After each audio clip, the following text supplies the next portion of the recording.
Value zone hyper mart Nandamuri Balakrishna గారిచే November 28న నాచారంలో గొప్ప ప్రారంభం. నమస్తే రమ్మగారు. నమస్తే జయ. చందమామ కథ ఏదైనా చెప్తారండి? విచిత్రమైన వ్యాధి కథ చెప్తాం. వ్యాధుల్లో టైటిల్ చాలా విచిత్రంగా ఉంది రమ్మగారు. వ్యాధుల్లో విచిత్రాలు ఉండవు. కొన్ని జబ్బులే ట్రికీగా ఉంటాయి. కొంతమంది ట్రికీ బిహేవియర్ తో దాన్ని జబ్బుగా పరిణమింప చేసుకుంటారు. ఈ మధ్య కాలంలో అయితే మరీ ఎక్కువైపోయినాయండి. అసలు అది ఎందుకు వస్తుందో తెలీదు. అది జెంటికల్ గా వస్తుందా లేకపోతే మన అలవాట్ల వల్ల వస్తుందా, ఏ రీజన్ తెలియదండి. విచిత్రమైన జబ్బులు రమ్మగారు. అవును, ఆటో ఇమ్యూన్ డిసీజెస్ అంటారు. ఎందుకు వస్తుంది? పిల్లలు చూస్తే చక్కగా ఉన్నగా శుభ్రంగా పళ్ళల్లే ఉంటారు. సడన్ గా వాడికి ఏదో జబ్బు చేస్తుంది. ఎందుకు అలా వచ్చిందో ఎవరికి తెలీదు. ఓహో, డబ్బులు ఖర్చు అయిపోతాయి, పిల్లలేమో వెళ్ళిపోతారు, అమ్మా నాన్నలకి పాపం. అవునండి, లోకాన్ని మిగిల్చి వెళ్ళిపోవటమే. అబ్బో, పెద్దవాళ్ళకు కూడా అలాగే వస్తున్నాయి క్యాన్సర్. పేర్లు చెప్పకో, ఆ పేరు ఎత్తుకోకూడదు. అసలు భయం వేస్తోంది. ప్రతి పక్కింట్లోనూ ఉంది.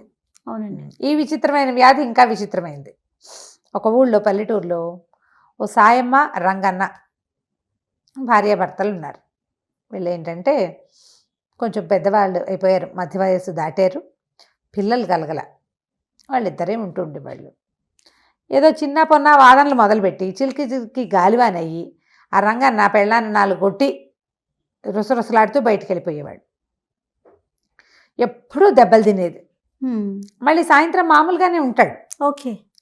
ఈ దెబ్బలు తిని తిని తిని ఒక దశలో అనిపించిందంటే ఎప్పుడైనా వీడిని కూడా చితకొట్టిచ్చేయాలి. ఇటీవల కాలంలో ఈ మాటలు వింటున్నాం.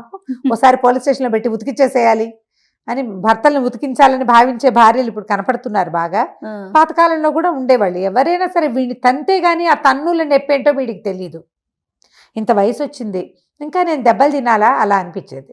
ఊరికే కొట్లాడుకునేవాళ్ళు. చివరికి అది 4 దెబ్బల్లో పరిణమించి గొడవ సద్దుమణుగుతూ ఉండేది. ఒకనాడు ఇలాగే ఏదో భార్యాభర్త మాట్లాడుకుని ఆయన పెళ్ళాన్ని కవ్వించి 4 పిడిగుద్దులు గుద్ది అడవికి కట్టెలు కొట్టుకురావడానికి వెళ్ళిపోయాడు. ఆవిడ ఎప్పుడెప్పుడు అని చూస్తున్న అవకాశం ఆ రోజు వెతుక్కుంటూ వచ్చిందనమాట.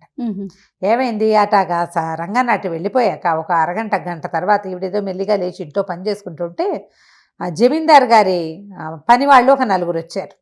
మంచి ఆజాన్ బాహులు, పాలేళ్ళు జమీందార్ గారి దగ్గర ఇంట్లో ఉన్నారు. వీళ్ళ వాకిలు ఎలా ఉందంటే వీళ్ళ ఊళ్ళోకి ఎంటర్ అవుతుండగా ఉన్న మొదటి గుమ్మాలలో వీళ్ళదొకటి.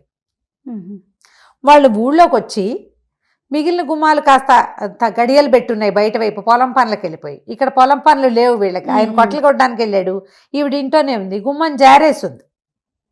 దాంతో తలుపు కొట్టారు.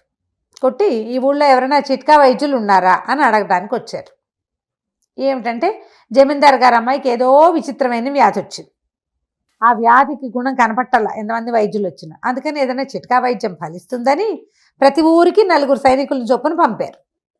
ఒక 4 రాజాను బాహువులు, మంచి పుస్తీలు గిస్తీలు, బ్రహ్మాండంగా మీసాలు, వాళ్ళు దుడ్డుకర్రలు, మనుషులు జమాజట్టిల్లాగా ఉన్న వాళ్ళని చూసేసరికల్లా ఈవిడికి ఉత్సాహం వచ్చింది. లేకేం బాబు, చక్కగా వెతుక్కుంటూ మా ఇంటికి వచ్చారు. మా ఆయనే బ్రహ్మాండ వైద్యుడు, మామూలు వైద్యుడు కాదు, ఘనాపాఠి అనుకోండి. అసలు మొన్న మీరు నమ్మరు, మా పూజారి గవరయ్య గారి అబ్బాయి గుడిగోపురం నుంచి పడ్డాడు, కాలు మెలికపడిపోయి బిడ్డ నేల గరుచుకుపోయాడు. మా ఆయన ఏదో ఇంత తైలం ఎక్కడి నుంచి తెచ్చాడో పట్టించి రుద్దితే పిల్లాడు చూస్తూ ఉండగా కోతి పిల్లలే ఒక్క ఎగిరి లంఘించి ఎక్కేశాడు గోపురానికి మళ్ళీను. అట్లాంటి వాడు. అసలు చిట్కా వైద్యం అంటే మా ఆయన తర్వాతే ఇంకెవరైనా వీళ్ళ దగ్గర దొరికించడానికి చేసిందనమాట. వాళ్ళు ఏమన్నారు, ఏడమ్మా ఎక్కడున్నాడు అనేసరికల్లా కట్టెలు కొట్టుకు రావడానికి వెళ్ళాడు బాబు అని అన్నాక నాలిక కొరుక్కుంది. వైద్యుడు అని చెప్తూ ఏమని చెప్పాలి, మందులు మూలికలకు అని చెప్పాలి. చెప్పేసింది కదా.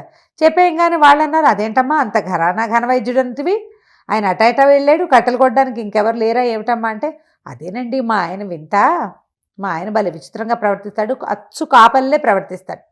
తల గుడ్డ కట్టుకుంటాడు, పంచె ఎగ్గడతాడు, పొలం కాపులు ఎట్లా పనిచేస్తారో అట్లా చేస్తాడు.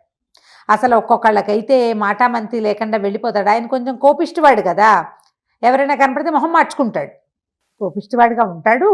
దానికి తోడేమో ఈ మందులు మాకులు ఇవ్వకుండా కూడా వెళ్ళిపోతుంటాడు. వైద్యం చేయించుకున్న వాళ్ళతో కూడా మాట్లాడు. ఇవాళ రేపు పెద్ద వయసు వచ్చేసరికల్లా అట్లాంటి లక్షణం వచ్చింది. కానీ వైద్యం మాత్రం ప్రచండంగా అఖండంగా చేస్తాడని బాగా ఎక్కించింది. వీళ్ళన్నారు, సరేలేమో ఏ పక్కకి వెళ్ళాడు చెప్పు, మేము పోయి వెతుక్కొస్తాం. మనిషి ఎంతవాడు ఏంటంటే 50 దాటిన వాడు, ఓ ఇట్టా అట్టా ఉంటాడని, ఓ పంచె కట్టుకుని ఉంటాడు, కట్టెలు కొడుతుంటాడు, వెళ్ళంట. వీళ్ళేమో ఆయన వెతుక్కుంటూ పోయారు. వెతుక్కుంటూ పోతే ఈయన పొద్దున మంచి ఉద్రేకంలో ఈవిని కొట్టాడు కదా, ఆ స్పీడులో బోల్డ్ అని వల్లమాలనన్ని కట్టెలు కొట్టేశాడు. ఓహో. అవి కర్రతో ఒక తాడుతోటి మూడేయటానికి ప్రయత్నం చేస్తుండగా ఈ నలుగురు ఆజానుబాహులుగా ఉన్న పని వాళ్ళు చేరారు. అయ్యా మీరేనండి రంగన్న గారు, ఫలానా సాయమ్మ గారి మొగుడు, ఫలానా ఇంటి వాళ్ళు మీరేనా అన్నారు. నేను అవునో కాదో చెప్పాలంటే ముందు మీకు ఏం పని మీద వచ్చారో మీరు చెప్పండి అంటే, మీ దగ్గర వైద్యం చేయించుకోవడానికి వచ్చామండి అన్నాడు. వైద్యుడిని అయితే నేను కాదు, సాయమ్మ మొగుడిని అయితే నేనేనన్నాడు. అనేసరికల్లా ఆవిడ ముందే ఇచ్చిందిగా హింటు, నేను వైద్యుడిని కానంటాడని. వైద్యం చేయనంటాడు కానీ చేస్తాడు అని.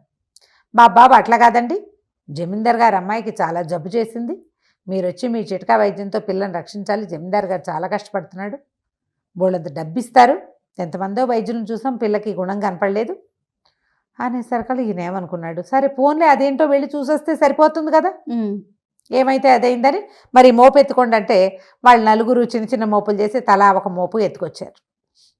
4 మోపులు ఇంటి దగ్గర పారేసి ఆ నలుగురు పెద్ద మనుషులతో కలిసి ఈ సాయి రంగన్న గారు పోయాడు. వెళ్ళేసరికల్లా జమీందార్ గారు చేతులు నలుపుకుంటూ తిరుగుతున్నాడు అటు ఇటు. మా పిల్లకి అస్సలు బాగలేదు, మాట పడిపోయింది ఉన్నట్టుంది. ఎంత వైద్యం చేసినా మాటే రాలా, పిల్లకి మిడిగుడ్లు పడ్డాయి, అట్లా చూస్తూ ఉంటుంది, నోటి నుంచి మాట రావట్లేదు, మీరే ఏదైనా చెయ్యాలన్నాడు. ఈయన ఏం చేశాడు, కాస్త ఆలోచించి శరీర తాలూకు నిర్మాణము, ఆ జబ్బులు, వాటిని గురించి ఒక స్పీచ్ ఇచ్చాడు గంభీరంగా ఇస్తే ఈయన ఆశ్చర్యపోయాడు. చూస్తే మనిషి బాగున్నాడు, 50 ఏళ్ళు దాటాడంటే ఏదో పిచ్చి వేషాలు వేయడు, మంచివాడే అయ్యి ఉంటాడు. కాకపోతే ఈయన ఇచ్చిన స్పీచ్లో కొన్ని తేడాలు ఉన్నాయి. అదేమిటంటే చిన్నప్పటి నుంచి నేను విన్నాను గుండె ఎడం పక్కన ఉందని నాకు తెలుసు, మీరు ఏదో కుడి పక్కన ఉందని చెప్తున్నారు ఏమిటండి అన్నాడు. అనగానే ఈయన సర్దుకుని ఏమన్నాడంటే, ఇది వరకు అటే ఉండేదండి, కాలక్రమాన ఈ మనుషులు ఎగురులు దూకుళ్ళు ఎక్కువ ఎడం పక్కకి జరిగిపోయింది, మరి మీ పిల్లని చూపించండి అన్నాడు. ఆ పిల్లని చూపించేసరికల్లా లోపలికి వెళ్తే ఆ పిల్ల చక్కగా అందంగా చిలకలాగా ఉంది, అదే పనిగా చూస్తుంటే ఏం చెప్పినా ఏమిటి అదేం మాట్లాడదే, నవ్విచ్చినా నవ్వు మాటలు మాట్లాడినా మాట్లాడాల. ఈయన అన్నాడు, ఓ పని చేయండి, మరి వైద్యం సంగతి నేను చూస్తాలేండి, చక్కగా అన్నం ఉండలు చేసి మజ్జిగలో ముంచి తినిపించండి, అన్నపు ఉండలు మజ్జిగలో ముంచి తినిపించండి, చిలకలకు పెట్టే ఆహారం అదే, చిలకలకు కనుక అట్టాటి తిండి పెడితే శుభ్రంగా మింగేసి చక్కగా మాట్లాడి చిలకలాగా మాట్లాడుతుంది మీ అమ్మాయి కూడా, మజ్జిగానం పెట్టండి అదే వైద్యం అన్నాడు. రోజు పెడుతూనే ఉన్నామండి అన్నారు వీళ్ళు. మీరు ఎట్టా పెడుతున్నారు అంటే, ఏముంది అన్నం పిసికేసి మజ్జిగ పోసి పలచగా చేసి పెడుతున్నాం. కాదు, నేనేం చెప్పాను, అన్నం ఉండలు చేసి మజ్జిగలో ముంచి పెట్టమన్నాను, ఇలా పెట్టండి గుణం కనపడుతుంది, వెళ్ళొస్తానన్నాడు. రాజుగారికి ఈయన పర్సనాలిటీ మీద, ఈయన మాట్లాడిన మాట మీద, ఈయన కంటి మీద గురి బాగా కుదిరింది. చాలా సంతోషించి ఓ 1000 వరహాలు చేతిలో పెట్టాడు. మీరు చెప్పినట్టే చేస్తాం, కాస్త అప్పుడప్పుడు వచ్చి అమ్మాయిని చూస్తూ ఉండండి గుణం కనపడేదాకా. ఈయన ఇంటికి వెళ్ళి పెళ్ళానికి చెప్పాడు, ఏమే వాళ్ళు ధనం ఇస్తామన్నారు, ఏవో 1000 వరహాలు ఇచ్చారు, ఇంకా ఇస్తారట అంటే ఆశ్చర్యపోయింది. ఇదేం వైద్యం, నువ్వేం చెప్పావు అంటే ఏదో చెప్పానన్నాడు. మందేం వేసొచ్చో, మందేం వేయలా, మజ్జిగ అన్నం ఉండలు చేసి మజ్జిగలో ముంచి పెట్టమన్నానంటే నవ్వుకున్నారు ఇద్దరు. ఇంతలో ఏమిదో కుర్రాడు వచ్చి మీరేనా డాక్టర్, మా జమీందార్ గారికి వెళ్ళిన డాక్టరు అన్నాడు. అవును, నేనే జమీందార్ దగ్గరికి వెళ్ళాను, పిల్లకి మాట మంతి లేదు, చక్కగా ఉంది, చూపులకి చిలకలాగా, మాటల చిలకతనం లేదు దానికి అన్నాడు. అనేసరికల్లా కుర్రాడు అన్నాడు, మీ వల్ల ఏం కాదండి, మీరు ఏ మంది వేసినా ఆ అమ్మాయి మాట్లాడదు, ఎందుకంటే అమ్మాయి నేను ప్రేమించుకున్నాం, వాళ్ళ నాన్న ఇంకో పెళ్లి కుదిర్చాడు. జమీందార్ గారి బాధ ఏమిటి, పెళ్లి కుదిర్చాము, పిల్లకి మాట పడిపోయింది, పెళ్లి నాటికి మాటలు రావాలి అని చెప్పాడు ఈయనకి. రంగన్నకి చెప్పాడు ఆ మాట. ఈ కుర్రాడు ఏం చెప్పాడంటే, పెళ్లి కుదిర్చారు కాబట్టి అమ్మాయి మాట్లాడటం మానేసింది, ఇది జబ్బును పడిపోయింది కాబట్టి పెళ్లి ఆగిపోయింది, సంబంధం వాళ్ళు సిద్ధంగానే ఉన్నారు, ఏనాడు ఈ పిల్ల జబ్బు కుదిరితే ఆ రోజు పెళ్లి చేసుకోవడానికి, ఆ జబ్బు కుదిరే జబ్బు కాదండి అనగానే ఆ రంగన్న అన్నాడు, ఎందుకు నాయన ఈ బాధ అంతా, నువ్వు రా నాతోటి అని చెప్పేసి 3వ రోజున ఆ కుర్రాన్ని వెంబడి పెట్టుకుని రాజస్థానానికి తీసుకుపోతే పిల్లని చూస్తానన్నాడు. మీరు చెప్పినట్టుగానే అన్నం పెట్టామండి, ఏం గుణం కనపడలేదు అన్నాడు. ఇప్పుడు కనపడుతుంది కాదండి గుణం, నన్ను లోపల పంపించండి అన్నాడు. ఈ అబ్బాయి ఎవరండి అంటే మావాడే శిష్యుడని ఆ శిష్యుని వెంట తీసుకుపోయాడు లోపలికి. ఆ అబ్బాయిని చూడగానే పిల్లకి కిలకిలా మాట్లాడటం మొదలుపెట్టింది. వాళ్ళ నాన్న లోపలికి వచ్చాడు, నువ్వు తెచ్చిన సంబంధం చచ్చిన చేసుకో తెలుసా నీకు అంది. అనేసరికి రాజు కొళ్ళు మండిపోయింది. చిచ్చి పాడిపిల్ల పిచ్చివాగుడు బాగుతుంది, ఏదైనా మందేసి దీన్ని నోరు పడిపోయేలాగా చేయమన్నాడు. అనేసరికి రంగన్న అన్నాడు, బాబు ఎందుకండి ఈ పిల్లకి మాట పడిపోయిందే దీనివల్ల. ఒకవేళ ఇది వద్దంటే అమ్మాయి ఆ పెళ్ళే చేసుకోదు, మీ పరువు పోతుంది. మాట తెప్పించిన వాడికి ఏది కావాలంటే అది ఇస్తానన్నారు కదా, వీడే మాట తెప్పించిన వాడికి ఇచ్చి పెళ్లి చేయండి, బాగుంది కదా. రాజుగారికి ఏం చేయాలో తెలియలే, పిల్ల నువ్వు చచ్చిన పెళ్లి నేను చేసుకోనంది. ఇక జమీందార్ గారు ఏం చేస్తాడు, ఈ లోపల దాసీలు వాళ్ళు వీళ్ళు వచ్చేసి చూసేశారు. ఈ కుర్రాడు ఎవరో వచ్చాడు, వాడిని చూడగానే పిల్ల చిలకలాగా మాట్లాడుతోంది. ప్రచారం అయిపోయిందా, ఈ మాట ఇప్పటికి పోదు కదా. సరే ఆయన ఏమనుకున్నాడు, అలా కానివ్వండి, సరే ఈ కుర్రాడి వల్ల మాట వచ్చింది కాబట్టి కుర్రాడికి ఇచ్చి పెళ్లి చేస్తున్నామని ప్రచారం చేయడానికి నిశ్చయించుకుని ఈ రంగన్న గారికి 10,000 వరహాల బహుకరించి బట్టలు పెట్టి, బాబు సంతోషంగా ఉండండి, మీ వల్లే మా పిల్లకి గుణం కుదిరింది, లేకపోతే తెలిసేదే కాదు. సరే ఆయన ఇంటికి వెళ్ళిపోయాడు, పెళ్ళాన్ని చూపించాడు, చూడవే ఎంత డబ్బులు వచ్చినాయని. ఆవిడ ఏమందంటే, నువ్వు నన్ను కొట్టడం వల్ల నిన్ను తన్నించడానికి నేను ఏర్పాటు చేశాను, చివరికి ఇది డబ్బు సంపాదన మార్గంగా వచ్చింది, అమ్మాయి గారి విచిత్రమైన వ్యాధి మనకి ఇది వచ్చింది, నువ్వు నీ వ్యాధి కూడా తగ్గించుకో. ఇదివరకు సంపాదన లేక పని లేక కొట్టేవాడివి, ఇంత డబ్బులు వచ్చినాయి, చక్కగా 4 గొడ్డు గోదా పెట్టుకుని కాస్త ఇల్లు వాకిలి ఏర్పరచుకుంటే ఆ పని ఉంటుంది కదా. అవును, ఖాళీగా ఉండకపోవడంతో ఇంకా ఆయన ఎప్పుడు కొట్టలేదట, వాళ్ళిద్దరూ హాయిగా ఉన్నారు. కథ కంచుకి మనం ఇంటికి. చాలా బాగుందండి. నమస్తే. నమస్తే.